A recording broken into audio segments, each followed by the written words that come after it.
Good morning student. आज आपण वाक्याचे प्रकार हे बघणार आहोत. वाक्याचे प्रकार हा टॉपिक तुम्हाला textbook page number 5 Marathi textbook जे आहे पेज नंबर 5 पे लेसन नंबर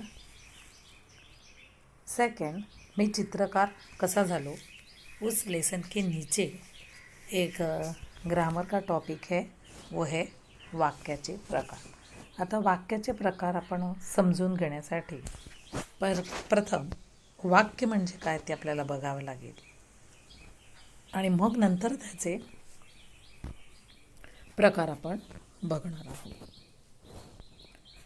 वाक्य म्हणजे काय तर संपूर्ण अर्थ व्यक्त करणाऱ्या शब्दसमूहाला वाक्य असे म्हणतात. संपूर्ण अर्थ व्यक्त करणाऱ्या शब्दसमूहाला. अभी वाक्य मतलब क्या? In English sentence. सेंटेंस किसे कहा जाता है? छोटे छोटे वर्ड जब हम इकट्ठा करके एक लाइन लिखते हैं, एक सेंटेंस लिखते हैं, हाँ, ग्रुप ऑफ वर्ड, संपूर्ण अर्थ व्यक्त करणारा शब्दसमूह. शब्दसमूह म्हणजे ग्रुप ऑफ वर्ड, लेकिन वो कौन सा? अर्थ व्यक्त करना, जिससे हम लोग को मीनिंग पता चली वो सेंटेंस क्या है. तर संपूर्ण अर्थ व्यक्त करणाऱ्या शब्दसमूहाला वाक्य असे म्हणतात.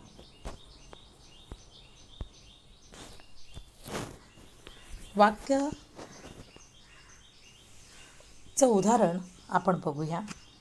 त्याचा मोठा मुलगा, आता हे टेक्स्टबुक पेज नंबर 5 उसमें ही ये एग्जाम्पल आपको मिलेगा, वही मैं तुम लोग को एक्सप्लेन कर रही हूँ. त्याचा मोठा मुलगा आगगाडीने मुंबईला जातो. आगगाडी मतलब क्या? By train, railway. हाँ, तो ट्रेनने मुंबईला जातो. अभी सेंटेंस अगर हम लोग को समझना है तो वो सेंटेंस के लिए उस सेंटेंस में सब्जेक्ट क्या है और प्रेडिकेट क्या है वो हमको समझना है. अभी सब्जेक्ट मतलब उद्देश्य, प्रेडिकेट मतलब विधेय.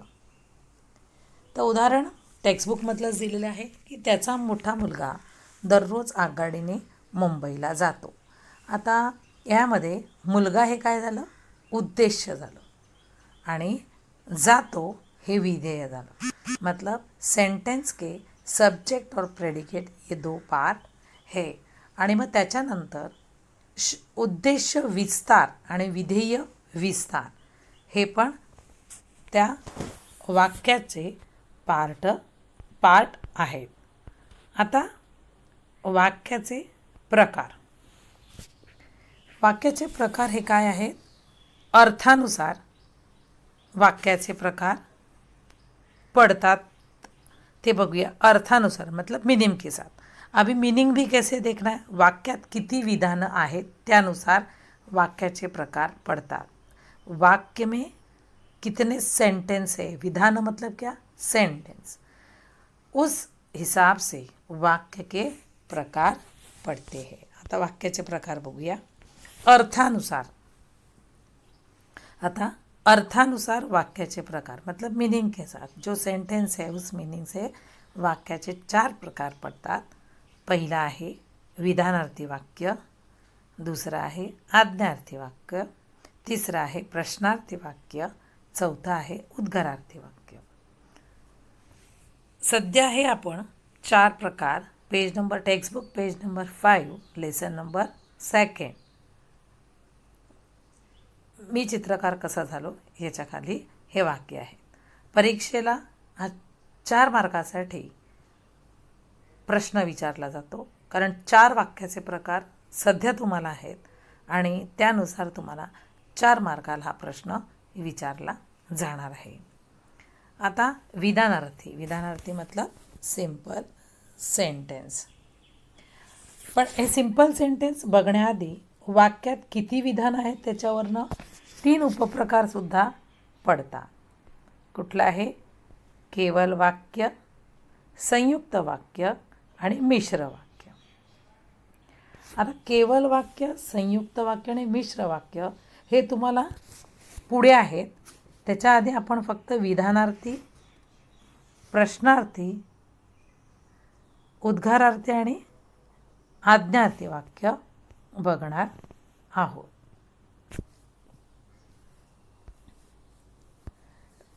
विधानार्थी वाक्य बघूया.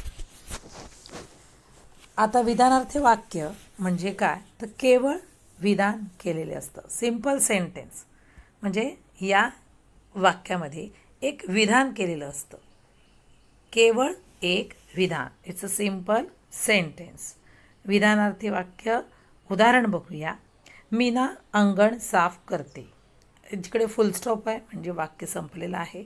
अगदी सिंपल असं एक विधान केलेलं आहे. मीना अंगण साफ करते. तो दररोज व्यायाम करत नाही. कळलं? आणि टेक्स्टबुकमधलं उदाहरण आहे, माझे घर दवाखान्याजवळ आहे आणि तो रोज व्यायाम करत नाही. यामध्ये दुसरं उदाहरण जे आहे ते टेक्स्टबुकमध्ये सुद्धा आहे.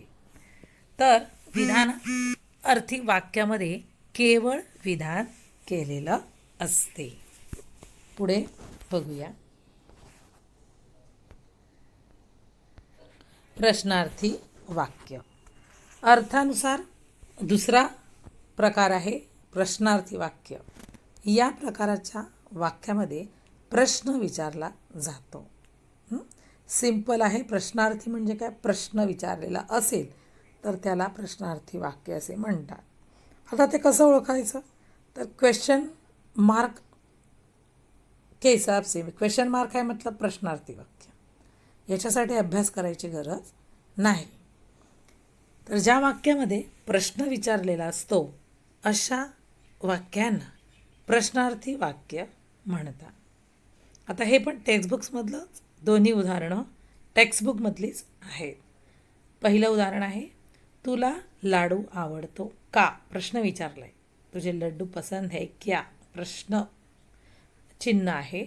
आणि दुसरं आहे, तुम्ही सकाळी कधी उठता.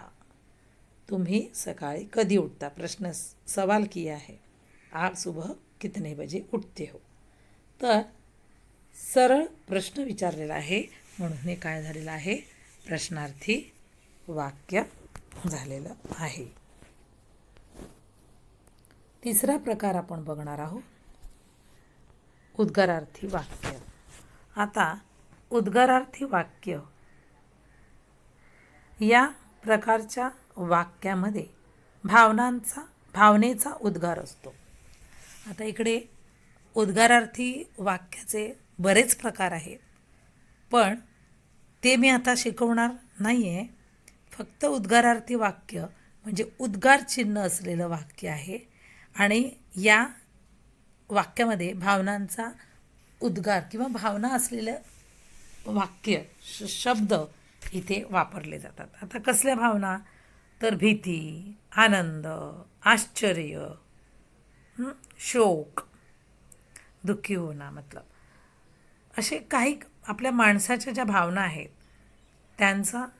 त्यानुसार जे एक्सप्रेशन किंवा जे शब्द उमटतात तेव्हा उद्गारार्थी वाक्य किंवा भावनांचा उद्गार होतो म्हणून ते उद्गारार्थी वाक्य आहे. उदाहरण बघूया. अबब, केवढा मोठा साप हा. आता उद्गारार्थी चिन्ह अबब, त्याच्यानंतर उद्गारार्थी चिन्ह आहे, लास्टला सुद्धा उद्गारार्थी चिन्ह आहे. पण चिन्हावरून आपण ओळखू शकतोच. चिन्ह हे इम्पॉर्टंटच आहे, साईन. लेकिन अबब म्हणजे काय, आश्चर्यचकित झालेला आहे. एवढा मोठा साप बघून तो आश्चर्यचकित झालेला आहे म्हणून अबब, केवढा मोठा साप हा. मतलब ह्या भावना तिथे व्यक्त केलेल्या आहेत, आश्चर्यचकित झाल्या म्हणून. सेकंड आहे अरे रे, फार वाईट झाले. अरे रे म्हणजे दुःखाची भावना आहे. अरे बहुत बुरा हुआ. तर इथे भावनांचा उद्गार होतो म्हणून उद्गारार्थी वाक्य असे म्हटले जाते. उद्गारार्थी चिन्ह हे सगळ्यात महत्त्वाचं आहे. पुढे आपण आज्ञार्थी वाक्य बघणार आहोत. अर्थानुसार पडलेला वाक्याचा प्रकार आहे चौथा आज्ञार्थी वाक्य. पहिला कुठला बघितला? विधानार्थी वाक्य. दुसरा बघितला प्रश्नार्थी वाक्य. थर्ड वन उद्गारार्थी वाक्य. फोर्थ वन आज्ञार्थी वाक्य. आता आज्ञार्थी वाक्य या वाक्यामध्ये, या प्रकारच्या वाक्यामध्ये आज्ञा किंवा आदेश असतो. आज्ञा, आज्ञा मतलब क्या? ऑर्डर. आदेश मतलब ऑर्डर, ऑर्डर की जाती है. हे करा ते करा, ऑर्डर केली जाते. तर आज्ञार्थी वाक्यामध्ये काय झालेलं आहे? आज्ञा किंवा आदेश केलेला असतो. ज्या वाक्यामध्ये आज्ञा किंवा आदेश केलेला असतो त्या वाक्याला आज्ञार्थी वाक्य असे म्हणतात. आता आज्ञार्थी वाक्याचं उदाहरण बघा. मुलांनो रांगेत चला. मुलांनो म्हणजे मुलांना आज्ञा केली आहे. काय आज्ञा केली आहे? रांगेत चला. बच्चे लोग आप लाइन में चलो. ठीक आहे, म्हणजे ही आज्ञा शिक्षकांनी मुलांना केली. मुलांनो गप्प बसा म्हणजे काय? बच्चों कीप क्वाइट किंवा आप कृपया शांत बैठिए. ही आज्ञा टीचर विद्यार्थ्यांना करतात. आज्ञार्थी वाक्य. दुसरं आहे उत्तम आरोग्यासाठी व्यायाम करा. ही आदेश दिलेला आहे किंवा आज्ञा दिलेली आहे. आपको ये करना ही है. उत्तम आरोग्यासाठी व्यायाम करा. अच्छे आरोग्य के लिए आपको क्या करना है? एक्सरसाइज करनी है. करा मतलब क्या? ऑर्डर की है. तर आज्ञार्थी वाक्य म्हणजे आज्ञा केलेली असते त्याला आज्ञार्थी वाक्य असे म्हणतात. तर हे 4 वाक्याचे प्रकार विधानार्थी, प्रश्नार्थी, उद्गारार्थी आणि आज्ञार्थी हे आता आपण बघितलेले आहे. याचे एक्झाम्पल टेक्स्टबुकमध्येच आहेत. शिवाय ह्या व्हिडिओमध्ये सुद्धा ते एक्झाम्पल दिलेले आहेत. Textbook page number 16. Textbook page number 16 केवल वाक्य, मिश्र वाक्य और संयुक्त वाक्य. अभी वाक्य के 4 और पहले 4 मैंने अभी जो सीखा है वो 4 प्रकार, और 5वां, 6वां और 7वां ये 3 प्रकार बाकी है. वो कौन सा? केवल वाक्य, मिश्र वाक्य और संयुक्त वाक्य.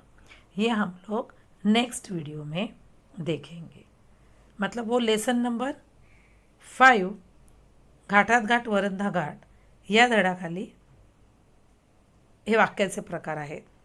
आणि सध्या युनिट टेस्टसाठी आपल्याला 4 हेच वाक्याचे प्रकार आपण अभ्यासले आहेत. याचे एग्जाम्पलसुद्धा टेक्स्टबुकमध्ये आहे.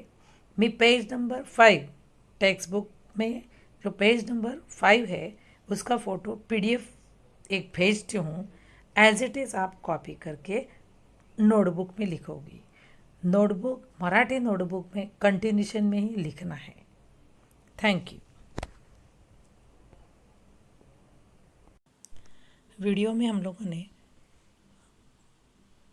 वाक्य के प्रकार देखे ही है.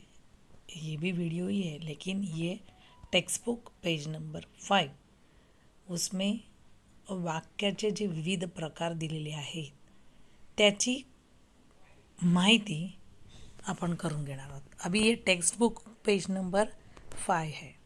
मतलब वाक्य के प्रकार तुम लोग को ये साल मैंने पहले भी बोला है 4 न 3 7 है.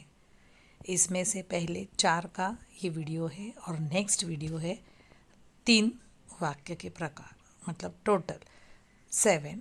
और उसमें ही अगर ऑनलाइन एग्ज़ाम है तो MCQs में सवाल पूछे जाएंगे. ऑफलाइन एग्ज़ाम है तो क्वेश्चन आंसर तुम लोग को लिखने पड़ेंगे डेफिनेशन के साथ, एग्जाम्पल के साथ. टेक्स्ट बुक में पहले एग्जाम्पल दिया है. विधानार्थी वाक्य म्हणजे या वाक्यामध्ये केवळ विधान केलेले असते. विधानार्थी वाक्य केवळ, डेफिनेशन तुम्ही बघू शकता की केवळ विधान केलेले असते त्याला विधानार्थी वाक्य असे म्हणतात. एक्झाम्पल बघणार आहोत. माझे घर दवाखान्याजवळ आहे. सिंपल सेंटेन्स आहे. लास्टला फुल स्टॉप आहे म्हणजे वाक्य तिथे संपते. ठीक आहे. तो दररोज व्यायाम करत नाही. तर सिंपल सेंटेन्स, साधं विधान केलेलं वाक्य म्हणजे विधानार्थी वाक्य. आता आपण दुसरं बघणार आहोत, प्रश्नार्थी वाक्य. प्रश्नार्थी प्रश्न विचारलेला आहे. लास्टला क्वेश्चन मार्क तुम्ही बघू शकता. या प्रकारच्या वाक्यामध्ये प्रश्न विचारलेला असतो. प्रश्न काय विचारलंय पहिला, तुला लाडू आवडतो का, आणि प्रश्नचिन्ह आहे. बरोबर. तर ज्या वाक्यामध्ये प्रश्नचिन्ह असतं त्याला प्रश्नार्थी वाक्य असे म्हणतात. तुम्ही सकाळी कधी उठता, प्रश्नचिन्ह दिलेलं आहे. टाइम पूछा गया है, आप कितने बजे उठते हो, म्हणजे हे झालं प्रश्नार्थी वाक्य. आता आपण उद्गारार्थी वाक्य बघूया. या प्रकारच्या वाक्यात भावनेचा उद्गार काढलेला असतो. भावना मैंने एक्सप्लेन किया है, फिर से एक्सप्लेन करने की ज़रूरत नहीं है. एक्सप्रेशन आपल्या इमोशन्सचे आहेत. अरे अरे फार वाईट झाले, इसमें एक्सक्लेमेटरी की साइन कंपल्सरी है. अरे अरे फार वाईट झाले, याच्यामध्ये कुठली भावना आहे, दुःखाची भावना आहे. आणि दुसऱ्या वाक्यात शाबास, शाबास चांगले काम केलेस, बहुत खुश होके बात की है. समझ में आया. शाबास मतलब व्हेरी गुड, आपने बहुत अच्छा काम किया. ही कसली भावना आहे, आनंदाची भावना आहे. चांगलं आनंदाची भावना आहे, खुश झालेले आहेत सर. तर शाबास हे त्याच्यानंतर उद्गार चिन्ह आहे आणि चांगले काम केलेलेच आहे. म्हणजे काय झालं, उद्गारार्थी वाक्य. शेवटचं आज्ञार्थी वाक्य. या प्रकारच्या वाक्यामध्ये आज्ञा केली जाते. आज्ञा, कमांड, आदेश म्हणजे कमांड. आज्ञा केली जाते किंवा आदेश केला जातो.